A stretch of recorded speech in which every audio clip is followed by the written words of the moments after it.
आता काय होतं मित्रांनो, की गौतम बुद्धाशी चर्चा करायला लागतात. चर्चांचे विषय त्यांचे गाढ असतात आणि त्या विषयामध्ये एकदा लोभ आणि त्याग याच्यामध्ये नेमका काय फरक आहे हे शिष्यांना सांगत असतात. शिष्य सांगत असताना त्यांनी एक कहाणी सांगितली तिथे. ती कहाणी म्हणजे काय आहे तर एक सावकार असतो आणि त्या सावकाराकडं प्रचंड प्रमाणात पैसा राहतो. त्यांना प्रचंड लोभ असतो त्या पैशाचा.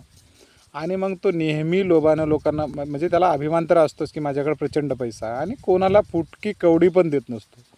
तो फक्त वैयक्तिक स्वार्थासाठी तो पैसा वापरायला लागतो आणि मग जो पैसा दुसऱ्याच्या उपयोगीच नाही आहे, फक्त स्वतःच्या स्वार्थासाठी कमावलेला पैसा आहे, त्याच्यामुळे लोकांनाही त्याचं काही वाटत नाही, पण तो स्वतःच्या भ्रमात जगायला लागतो.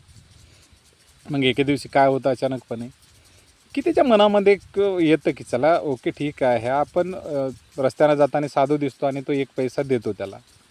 आता पैसा दिल्याच्यानुसार अचानकपणे योगायोगानं तिथं काय होतं तर त्याला एक मोहर सापडते साधू गेल्याच्यानंतर.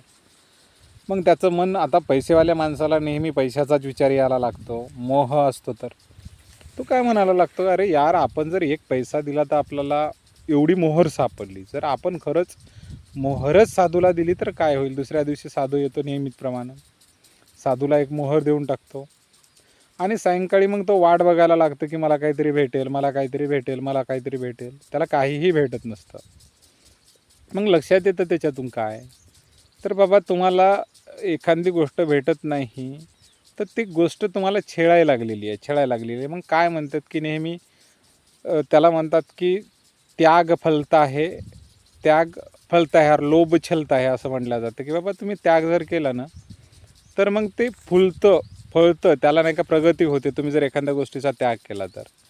आणि जर तुम्ही जर खरंच असं लोभ जर हे केलं ते छळत राहणार गोष्ट. तुम्हाला ती गोष्ट भेटणारच नाही ज्या गोष्टीची तुम्ही अपेक्षा करता.